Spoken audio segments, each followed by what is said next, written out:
as we turn the video recorder on. How do you know that your attitude stinks?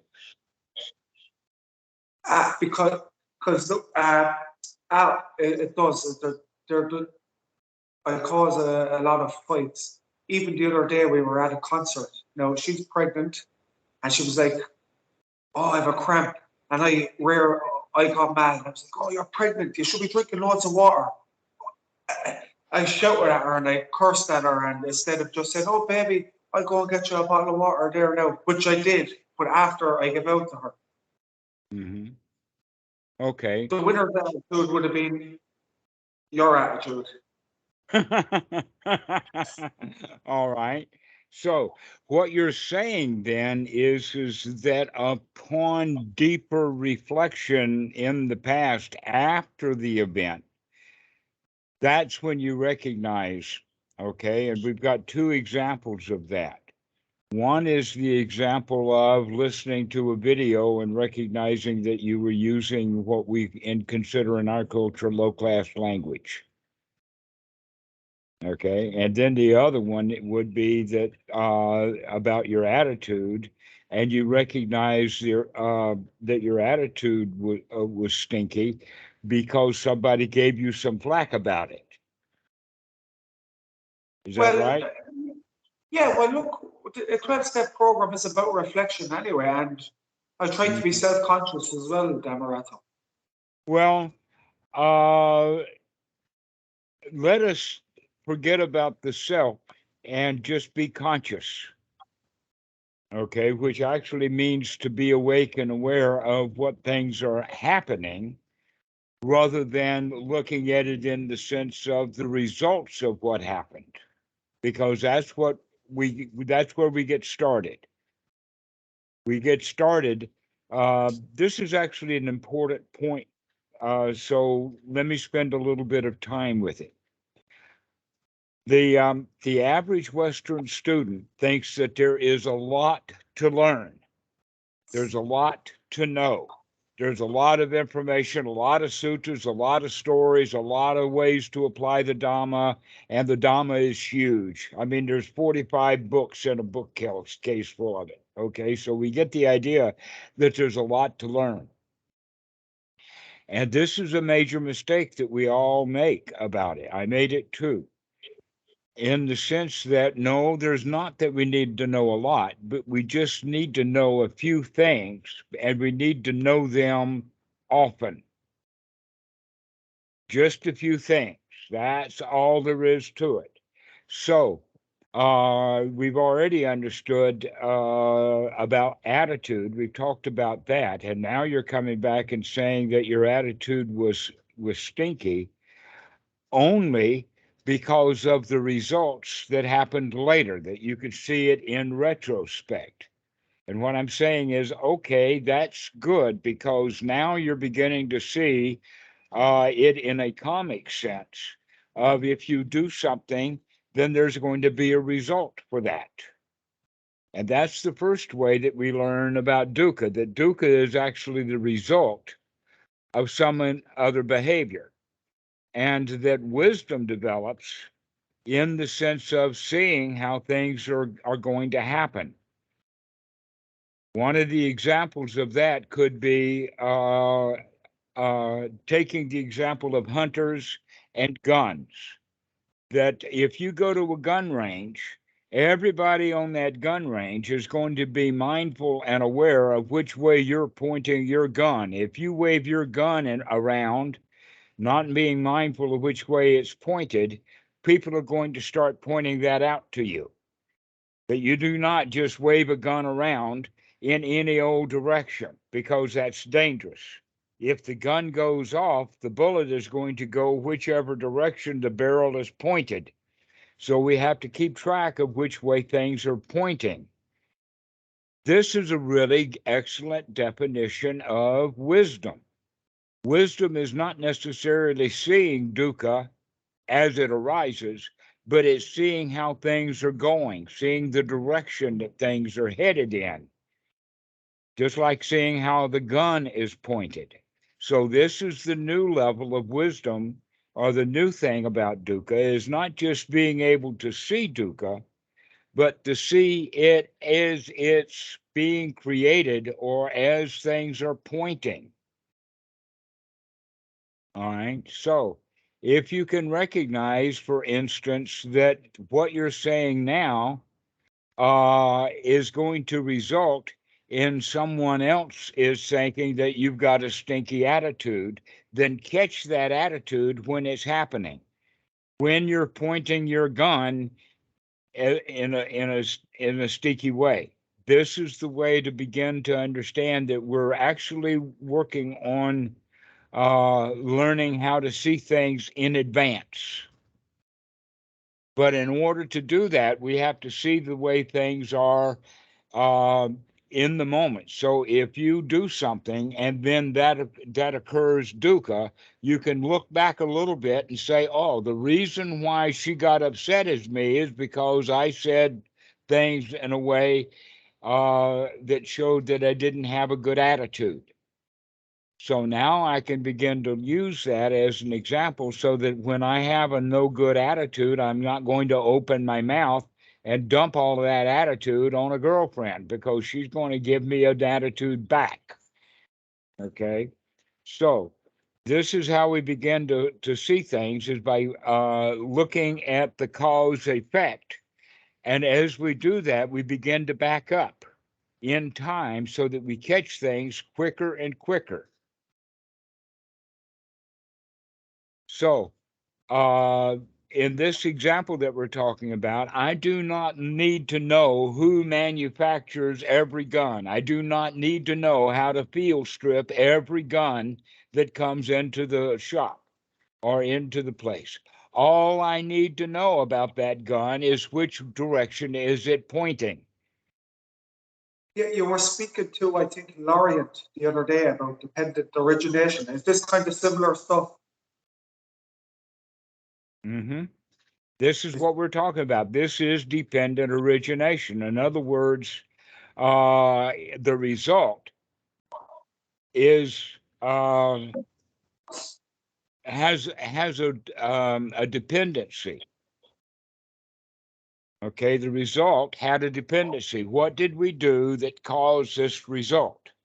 And we recognize within Paticca Samuppada, there's 12 steps in there. There are 12 things that can happen, and we can put a stop to that sequence at any point along the way if we can see it. 12 things is a lot, though, isn't it? Right, it is, and it's a skill to be developed. And that most of the time people recognize dukkha when they're already in it. When we're already in it is when people see it. Here's an example. Imagine that two people are in an argument. Somewhere along the time in that argument, one or the other of them are going to wake up to recognize that this argument is going nowhere. It's headed down the tubes. That's literally what we mean by that. When we recognize that this argument is going in the wrong direction, is when we end it. One of the ways of ending an argument is somebody to storm out of the room and maybe slam the door on the way out. But if nobody does that, then that argument is going to wind up in violence. And if nobody wakes up, then you're going to wind up with a corpse. And only then do the people see the dukkha, because you've got a dead body you've got to bury. And that's a lot of work, right? It's better to wake up sometime in advance. Let's wake up before the knives come out. Let's wake up while the argument is still going on and put an end to it. Then later we can say, wait a minute, when the argument starts and I recognize that this is an argument, I can put a stop to it then. And possibly the best way to do that is as soon as you recognize that you've raised your voice. When you raise your voice, that should be the guide to saying, oh no, this gun is pointed in the wrong direction. I've raised my voice. Let's change that and point this mouth of mine someplace else. Okay. Okay. Well, to be fair, that's very practical stuff. Well, the next step would be before you even open your mouth, you can see that this is heading into an argument. Let's not go there. I don't even have to shout a loud word. I can see where this is headed even sooner.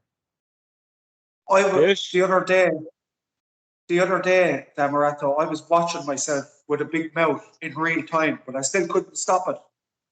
Well, you didn't stop it. It's not that you couldn't, it's that you didn't because you could not see the dukkha yet.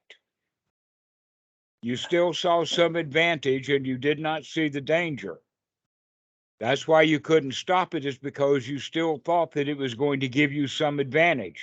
If I keep yelling at her, she'll do what I want her to do. Well, this situation was a bit different. I was trying to be funny, and I was loud, and I was like, I could see it happening now, but I just couldn't stop it. It was a feeling inside. I don't know. It was weird. It's just old patterns and old behaviors that I have. Okay. But waking up to them means then that you can also wake up enough not to just see them, but to put a stop to it, to halt it. Not that I can to see that I'm yelling, but to stop yelling, to shut my mouth. And that takes some effort. It does for me anyway. Okay, so that means that we need to practice that right effort, to practice the effort to shut down our mouth, to shut down the unwholesome thoughts that we're having, to remove those hindrances from the mind and take it that way from one's right effort. So we have to practice that effort so that when you do yell, you will have the strength, you will have the skill developed that you can take the right effort to shut your mouth. You can Okay. practice that. And the way that you were practicing it is by thinking about that argument and say, stop. And then go do something else, take a different track. So this is what we mean now about we don't need to know a whole lot of suttas in order to shut our mouth. All we need to know is that we're yelling and it's time to stop and I can stop. And that's all we need to know. Okay. The other day, Dhammarato, I was going through a bit of suffering in my midst because sometimes I get a bit paranoid. And it took me about an hour of hard work to get rid of it, to get the unwholesome thoughts completely out. Is that okay? That sometimes it might take an hour of hard work of fighting with the thoughts. It is when that's the wrong effort of fighting with it. The way to do it is to do it joyfully in the sense of, aha, I see it again. There it is again. I can handle that. You see, when you're fighting with it, you think that it's an enemy and that it's a strong enemy and that you have to fight because you're weak. No, it wasn't a fight like that. It was because my mind goes in a loop anyway when I'm suffering. Same thoughts. So it was more like that. It just took a lot of work to get them out. But every time you see that thought, that's getting it out. Aha, I see you is now not that thought. Okay. Look at it like this. Imagine that these thoughts are this way and that we're in it. We're stuck on it. All right. I am angry. I am foolish. I am frustrated. I am this, that, and the other thing. And then the waking up and taking the right effort is to say, aha, I see you.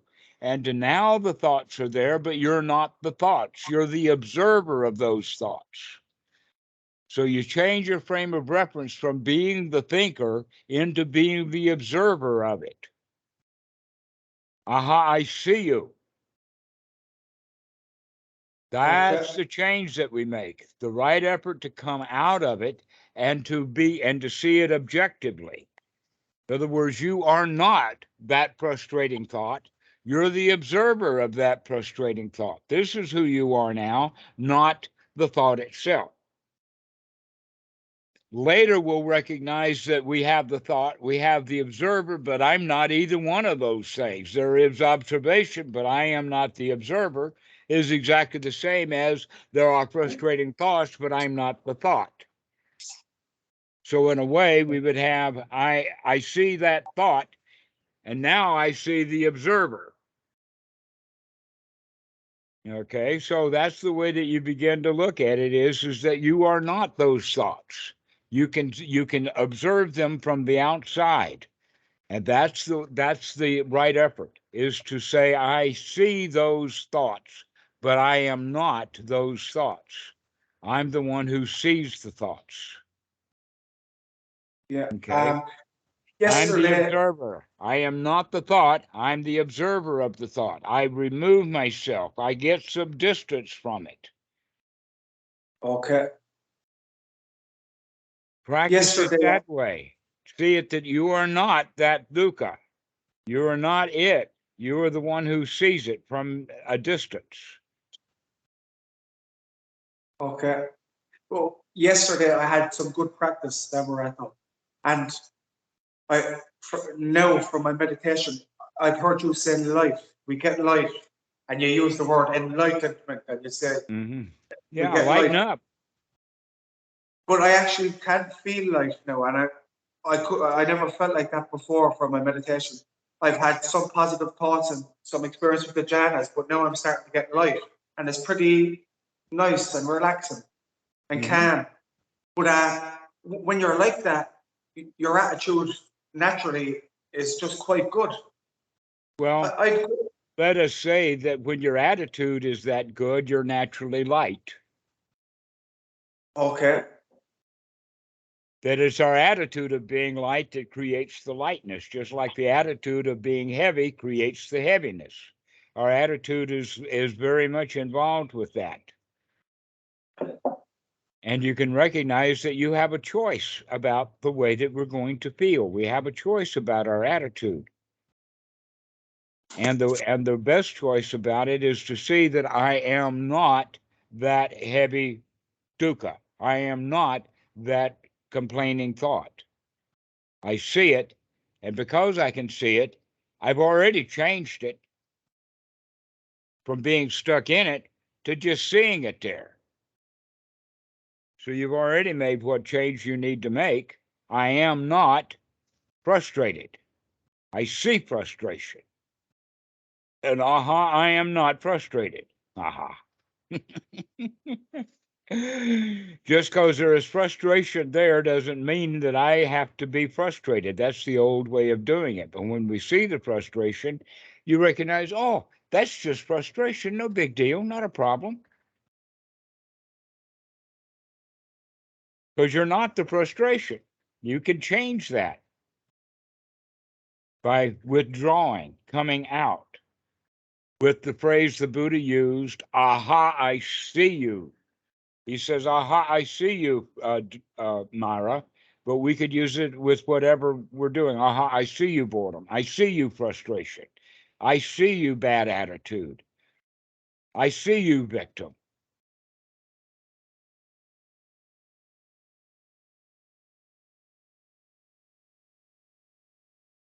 I see you, breeze.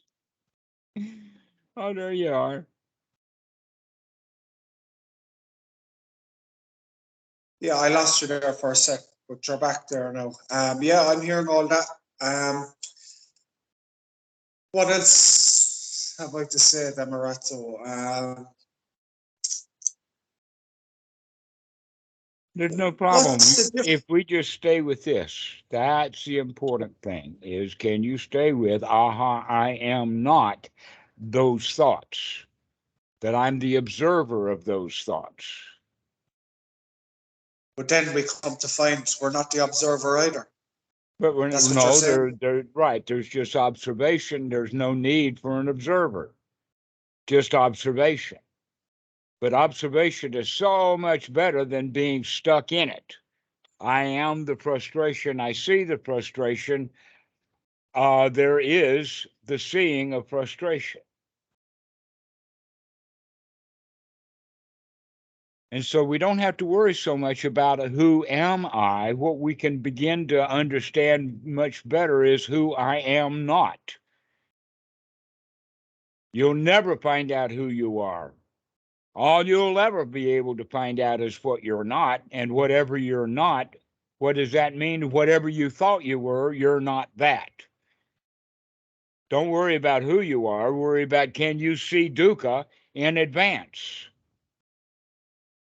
That people who go around worrying about who they are, that's a bunch of dukkha, because they'll never figure it out. Because we're always a moving target. Sometimes you feel like a nut, sometimes you don't. So if you say, I'm a nut, sometimes you're not. And so there's no reason to try to figure out who we are. What we can do instead is is to make sure that we know what we're not. So when we say, I am frustrated, the answer to that is, no, you're not. You're not frustration. You can see the frustration. And then you say, oh, well, I'm the one who sees. No, you're not. You're just observing. The observation. Sometimes you observe, sometimes you don't. So you can't say, I am the observer, because that'll change too.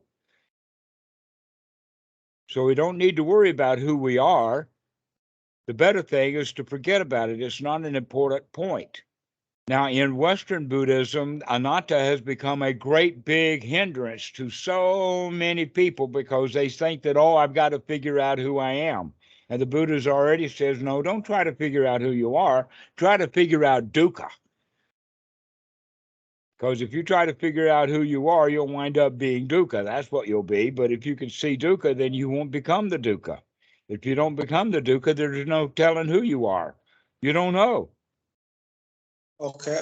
And just when you mentioned the Buddha, Dhammarato, I know they say he sat under the tree for 6 years, but No, he didn't. realistically, No, he didn't. He no. was all over the place. No. Okay. But You're it talking only took about the time that he did sit under the tree was more just like a couple of weeks or maybe 6 weeks or so. That was the time, but not 6 years. No, he was out practicing austerities. He was becoming a very thin dude. He wasn't eating well. He was doing self-flagellation and all of that kind of stuff. He was a wandering sadhu. Okay. But when, as soon as he got into the first jhana again, or into the jhanas, it only took him one night to become the Buddha then? Is that correct? Well, according to the suttas, he had been doing first jhana since childhood. He had been Okay. doing first jhana since childhood, but he did not understand the value of the first jhana. That's why he wanted more jhanas and more jhanas and more jhanas. It was only after he came to conclusion that the way that he had been practicing was wrong, that he was never going to become enlightened by practicing the kind of ways and austerities and whatnot.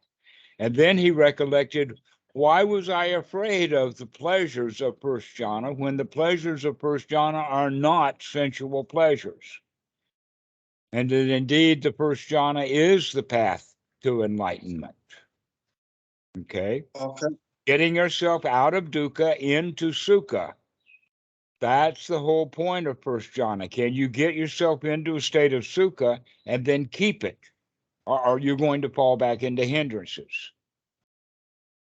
You did, or I did hear something as well, Dhammarato, about them 12 parts of dependent origination. Is that something you have to figure out when you're in the jhanas as well to become enlightened? Actually, by So, getting into first jhana, you have to watch what you're doing. Once you get into first jhana, now you have the skill to watch what you're doing. Aha. Okay, so first jhana is actually investigating what is. Now, when we're in hindrance, when we're investigating hindrances and dukkha and all of that. When we've come out of that, then we are going to investigate what we did to get out of that. So we're actually now going to take applied and sustained thought as our object. We're going to investigate that. We're going to ask questions like, how is my sati? Because that's how I got here. How is my sukha? How is my piti? How is my applied thought? How is my sustained thought? Basically, what we're going to do in first jhana is review first jhana over and over and over again to develop that piti and develop that sukha. Once we get the piti and the sukha really strongly developed, then we don't have to do the applied and sustained thought to keep that going. And that would be the second jhana, is just experiencing how good we feel. That's the second jhana. The first jhana is getting ourselves into feeling good, talking ourselves into feeling good, putting the mind to feeling good. And then after we get ourselves feeling really good, now we're going to pay most attention to not how we got to feel so good, but actually how good we do feel. That's about as Okay. far as we need to take the progress right now. So that would Okay. be, what do you do when the mind is fit for work, is you look at how the mind got fit for work, because we're going to Like improve that. yesterday and the day before, I think, definitely yesterday, I could have loads of applied and sustained wholesome thoughts, but and I feel calm, I feel relaxed, I feel light, but I still don't have that pity or sukha. Is, Well, you just said you did, and then you said you don't. well, yeah, I felt calm and relaxed, but it's not the same joyous feeling I had before, Dhammarato. And Well, you're I'm not, I wanting wasn't, something you don't have. That's the whole point. no, There you go again. All right. no, That's a no, no, no, major, no. listen to me. This is a major problem with students, is that once they have an experience, they think that that experience is so marvelous that they've got to do it again.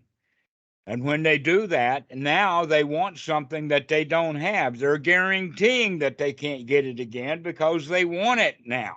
The first time that you got it, you didn't want it. You allowed yourself to be relaxed enough that you fell into it. Now that you've had it, now you want it. You can't have it when you want it, because dukkha is the definition of dukkha is wanting something that you don't have. We need to get ourselves back into a state of satisfaction. I'm okay. Whatever this is good enough. It will get better if it's good enough. So we have to Okay. start with it being good enough. And the second time, it wasn't good enough because you wanted it to be like the first time. What is it when your in-breaths actually do, and I've been noticing it lately where my in-breaths are actually really starting to get satisfying. Mm-hmm. It actually feels really nice to take a nice deep. Well, just be satisfied. Work with that feeling of satisfied. How satisfied do you feel? Is this satisfied enough? Yeah, this is satisfying enough. Yeah, that's satisfied. Because if it's not satisfied enough, it's not satisfied. You have to You said, actually practice it to be okay, that it's all right. Whatever satisfaction you've got, that's it. That's good enough. If okay, it's not good enough, it's not satisfaction. It's something else. It's disappointment.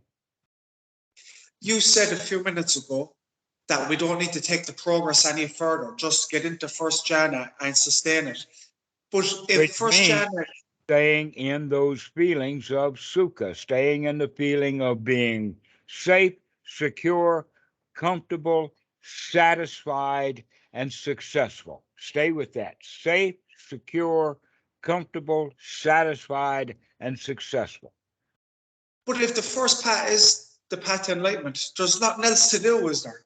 There is Other, no path. There is no path to enlightenment.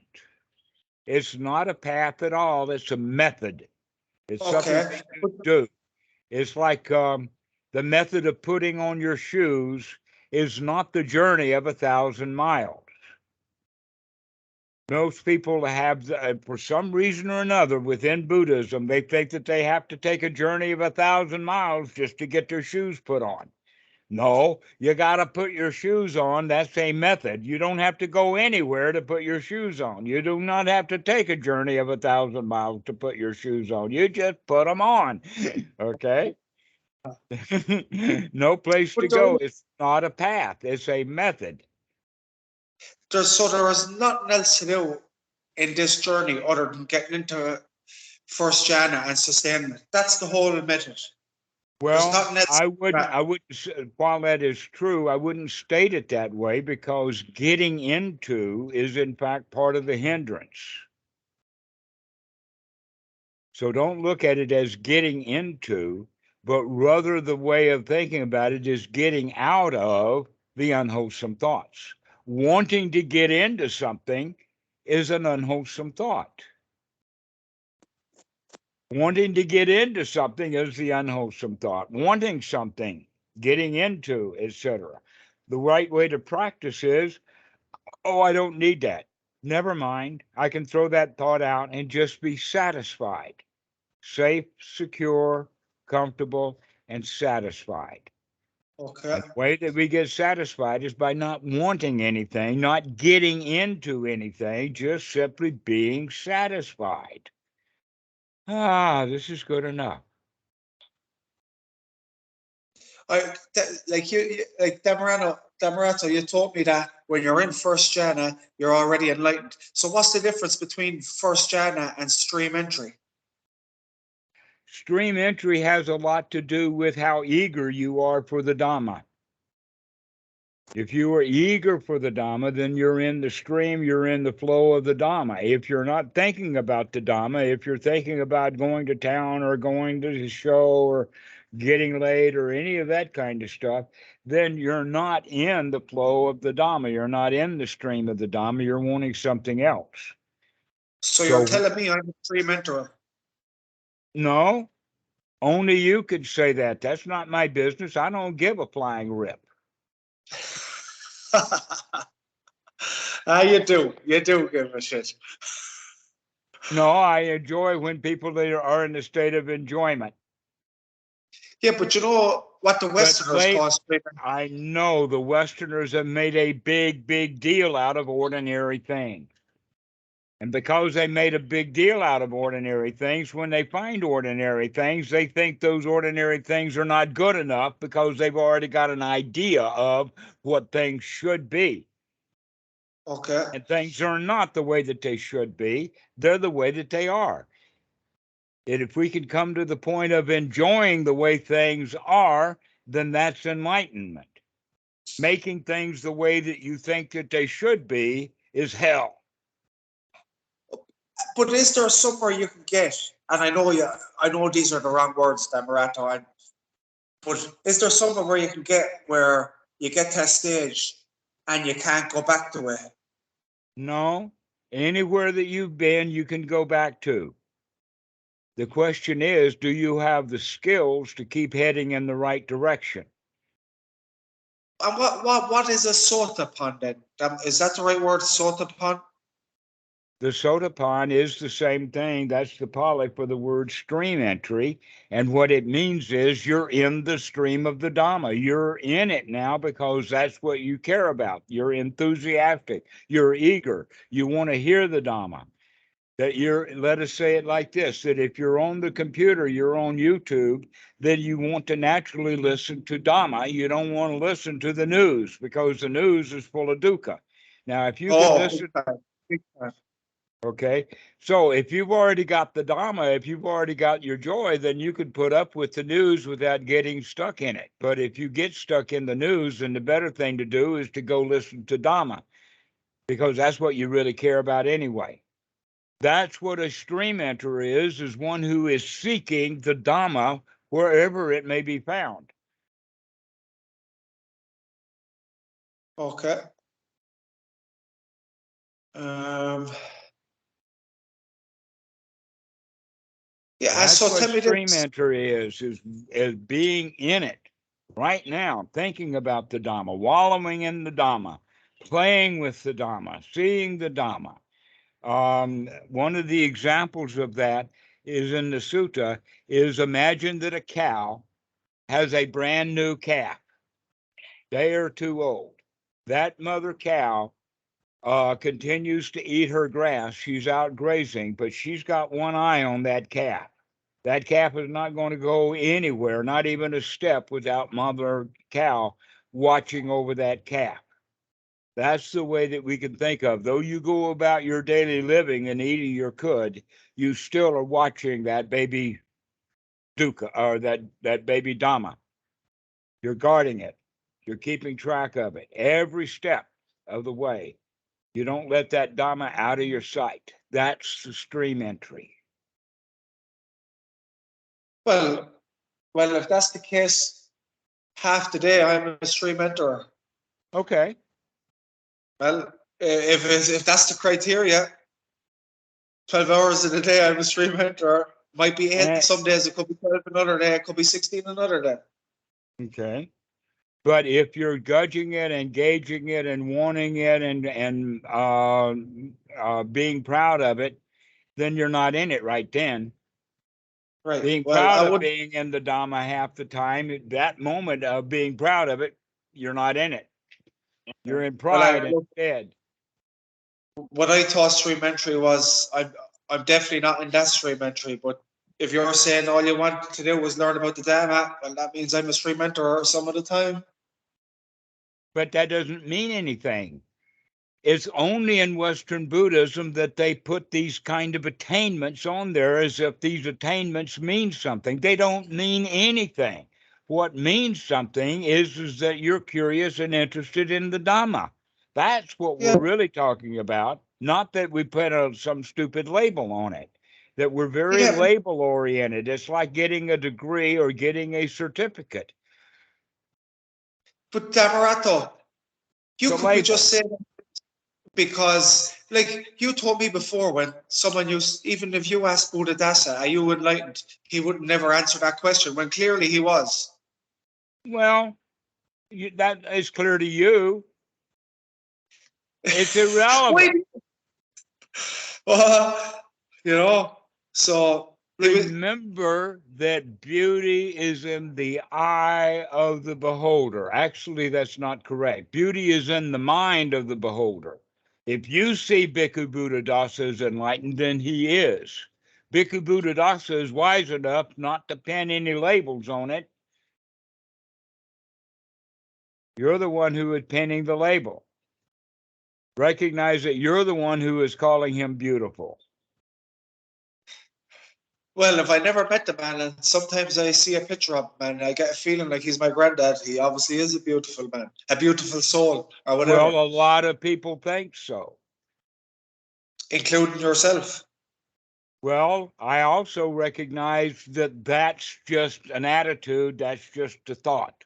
And I don't actually know. And it doesn't even matter. Well, it kind of does, but no, it doesn't.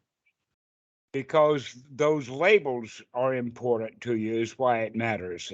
The word enlightenment is just a label. It doesn't mean anything. The word arahat's just a label. It doesn't mean anything inherently.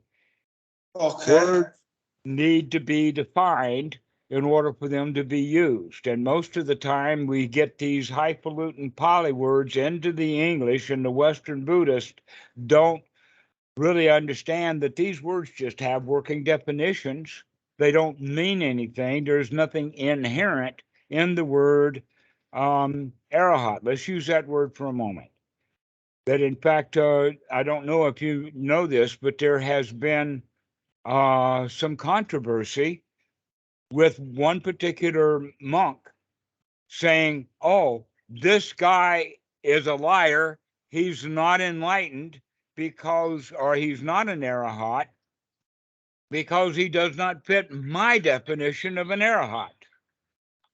Okay. So where this guy, Dan, has already said, yes, I am an arahat, but I've got my own definition of the word. Okay, right. Yep. Right? I know the Dan you're on about. Okay, so we can let Dan have his own definition. We don't have to shove our definition of a word down Dan's throat just so we can accuse him of not being what he says he is. That's ridiculous. Okay? I'm just smart enough, been around Bhikkhu Buddhadasa enough to know that it's better for me to not make myself a target. Because if Okay. I claim anything, somebody's going to say, oh, no, you're not that, because I know my definition of that word and you ain't it. So why claim anything? All you're doing is just making trouble. That's dangerous. That's why from the wise point of view, is don't claim anything.